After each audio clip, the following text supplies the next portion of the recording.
Mi mayor miedo como mamá es que mi hija no sea feliz. Que le pase algo a un hijo o yo no ser una buena madre. Es no pasarles todas las enseñanzas que me gustaría. No poder darles y explicarles todo lo que yo quiero que ellas comprendan de la vida. No darles a mis hijos las herramientas necesarias para funcionar en el mundo y que sean felices. Que no se encuentren a ellos mismos, que no encuentren lo que ellos verdaderamente quieren. Cortarle las alas a mis hijas, que de pronto mis propios prejuicios puedan afectarlas a ellas. Pues que algo malo les pasara a mis hijos, sobre todo algo en aspecto de salud. Que no encuentren el suficiente apoyo en mí para lograr su verdadero realización. Que mis hijos no sean felices y que no sean buenas personas. Definitivamente es un terror el faltarles algún día.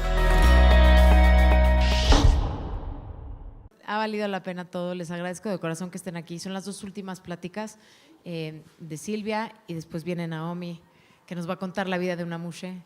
Dos interesantísimas pláticas, temas muy diferentes, y aquí les dejo a Silvia Suárez. Muchas gracias, Silvia. Muchas gracias. Tienen micrófono.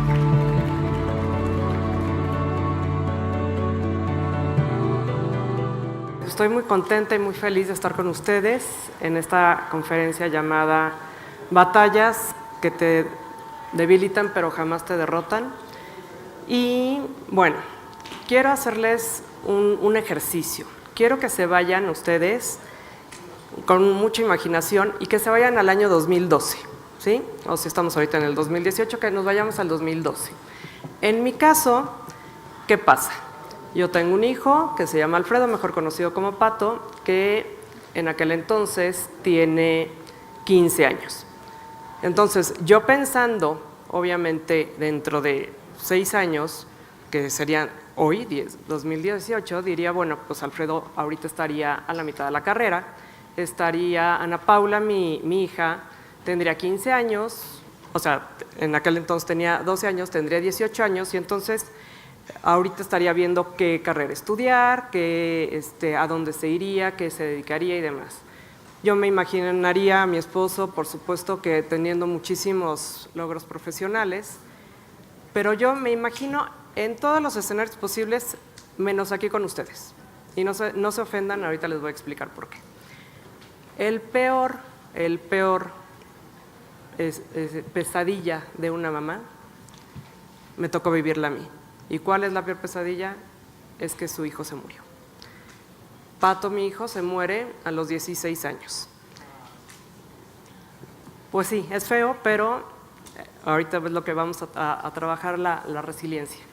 Entonces, ¿qué pasa? Obviamente uno nunca piensa que te va a pasar, nunca piensa que tú vas a enterrar un hijo. ¿Por qué? Pues porque por más que te puedes pensar en el peor escenario de la vida, nunca piensas que vas a perder un hijo. Entonces, pues, ¿qué pasa? Pues que empiezas a descubrir las cosas sin él.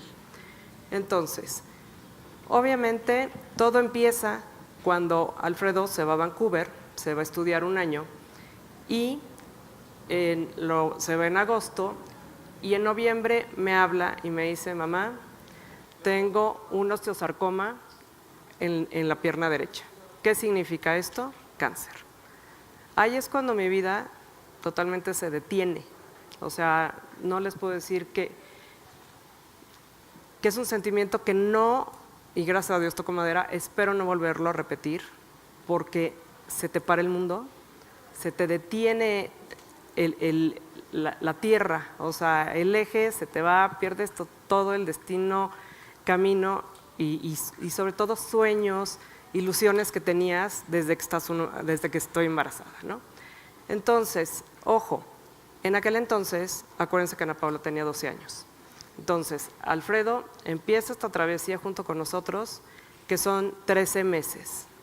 13 meses que les puedo decir que diario estuve con el corazón roto y que en las noches mágicamente se logró unir pedazo por pedazo para al día siguiente poder seguir luchando y poder seguir siendo fuerte para mi familia, para mi esposo, para mi mamá, recién viuda, porque mi papá se muere exactamente un mes antes de que Alfredo le diagnostiquen cáncer.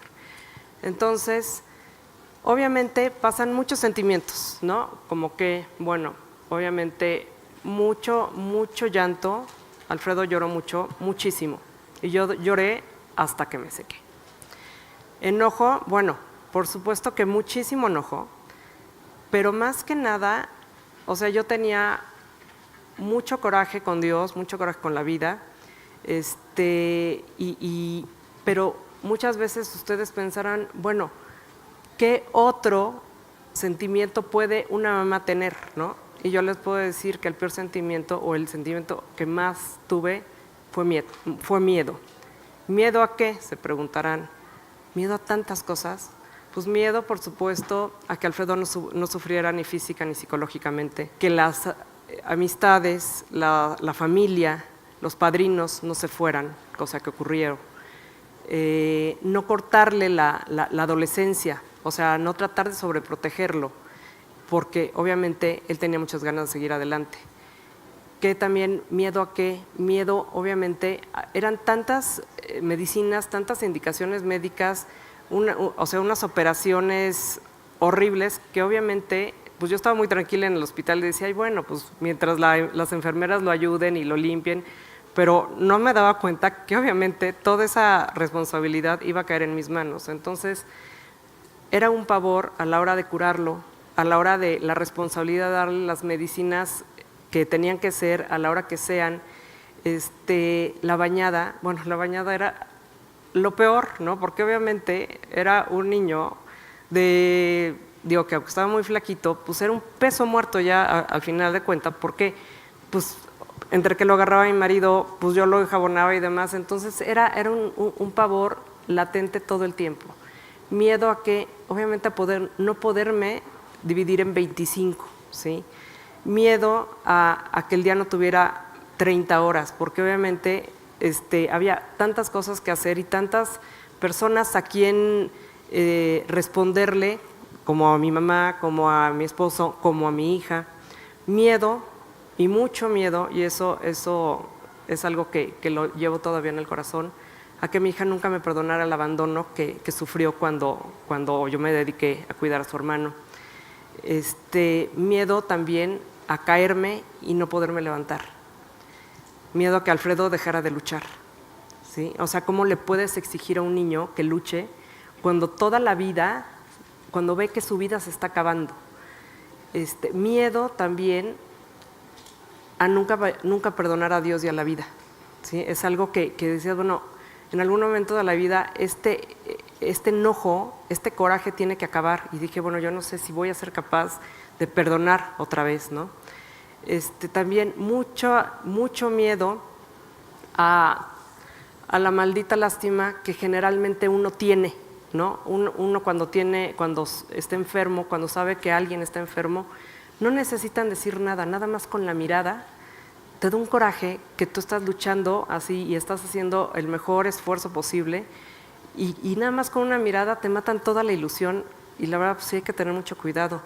Miedo también a no ser capaz de proteger a mi hijo de las sugerencias críticas y comentarios totalmente desagradables que obviamente tienes ganas de cachetear a alguien. Y también, y eso es algo como muy importante, miedo a no preparar a mi hijo para la muerte.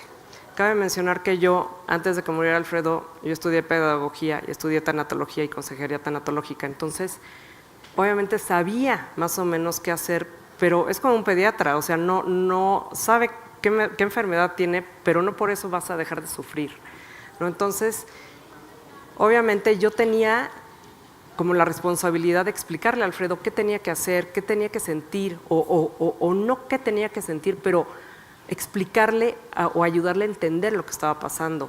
También mucho miedo a que mi esposo, a fin de cuentas, se cansara, se sobrepasara de la situación y nos abandonara, ¿no? Era un miedo como muy latente, muy fuerte. También el no tener la capacidad, el miedo a no tener la capacidad de ver los diferentes tipos de duelo que hay en una familia, porque todo depende obviamente de la edad, de la madurez, del sexo y demás.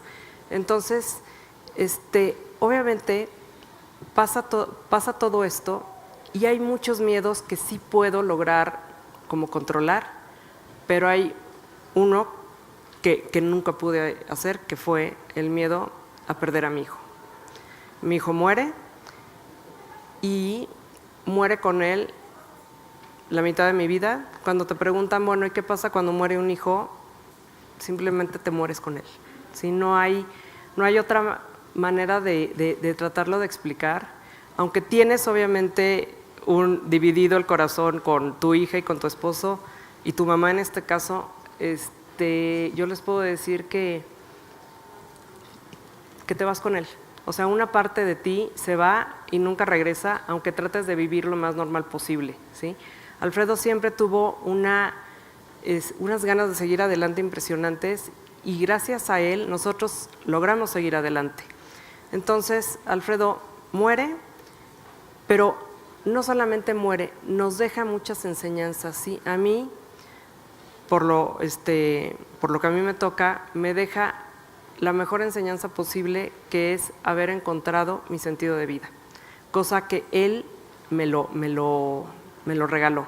Sí, yo llevaba mucho tiempo buscando un sentido de vida el cual no encontraba, me desesperaba, me frustraba, y entonces ahora les digo que por supuesto que hasta hace 6 años nunca me hubiera imaginado estar aquí hablando con ustedes de esto, porque jamás pensé perder un hijo. Entonces, de las cosas buenas, porque obviamente los aprendizajes se dan cuando las situaciones son más difíciles. Entre más difícil es la situación, mayor es el aprendizaje. Entonces, ¿qué me deja Alfredo? Darle las gracias infinitas de que me ayudó a ubicarme en un mundo nuevo para mí, que es mi pasión ahorita, aparte de obviamente ser mamá y ser esposa. ¿Qué me dejó también? Pues las ganas de seguir adelante, las ganas de ayudar. El dolor yo lo transformo en deporte. ¿Qué significa esto? A Alfredo le encantaba correr. Entonces, yo lo que hago es que yo corro mucho y obviamente siento como que Alfredo estuviera corriendo conmigo, y pues eso es darle pues un tipo de ventaja a tu vida, ¿no? Digo, ya que tienes tantas cosas en contra, bueno, necesitas hacer cosas a favor para poder salir adelante. También, ¿qué me deja? Pues me deja que no me quedo solamente en tanatología, sino que después de su muerte empiezo logoterapia y soy ahora terapeuta, cosa que me llena de mucho orgullo. ¿Qué pasa también? Bueno, que a fin de cuentas, finalmente mi marido no se fue. En unos pocos meses cumplimos 25 años de casados, que eso hace que tu relación sea completamente diferente. ¿Por qué? Porque lo peor que le pudo haber pasado a unos papás, o sea, porque yo estoy hablando de mí como mamá, pero me encantaría que él pudiera, que haya una conferencia de papás, ¿no? Y que él muestre y se muestre como tal, qué tan pequeños y qué tan no sé, tan inconscientes en algún momento de la vida podemos ser, pero eso nos hace ser, juntarnos y querernos mucho más y tener una mayor empatía, ¿sí? Tenemos obviamente gustos completamente diferentes, pero al mismo tiempo también nos complementamos mucho en muchas cosas, nos vemos con un cariño diferente. ¿Qué pasa? Que dentro de todas las lecciones que me deja mi hijo, escribo yo un libro, que es un libro que se supone que era nada más vivencial, era un libro para rendirle tributo a la familia, a la gente que estuvo con nosotros, y gracias a la vida vamos por la 4ª reimpresión. Entonces, este libro se llama Cáncer no gracias, así estamos bien, que es mi bebé. Gracias a ese libro hemos estado en la FIL, hemos estado en varias conferencias, en muchas entrevistas, entonces es algo que te va llenando pues, el hueco que te quedó, que obviamente nunca se va a llenar el hueco de Alfredo, pero son enseñanzas que te va dejando la vida. Ana Paula, aunque ustedes no lo crean, es una adulta de 18 años, totalmente responsable, llena de vida, con una fortaleza y unas ganas de seguir adelante que realmente tiene toda mi admiración y mis respetos. Mi mamá es la mejor abuela del mundo, que estuvo conmigo todo el proceso, todo el trayecto, la que estuvo conmigo, la que secó las lágrimas, la que todo, y realmente Lo más importante es que cambie nuestra manera de ser, somos totalmente pro ayuda a organizaciones de cáncer, siempre estamos viendo cómo ayudar. Y bueno, lo que yo quiero decir es que darle gracias a Pato porque me escogió como mamá y espero nunca haberle fallado, y básicamente yo estoy totalmente orgullosa de mi trabajo y de ser mamá. Les agradezco mucho. Nuestra atención.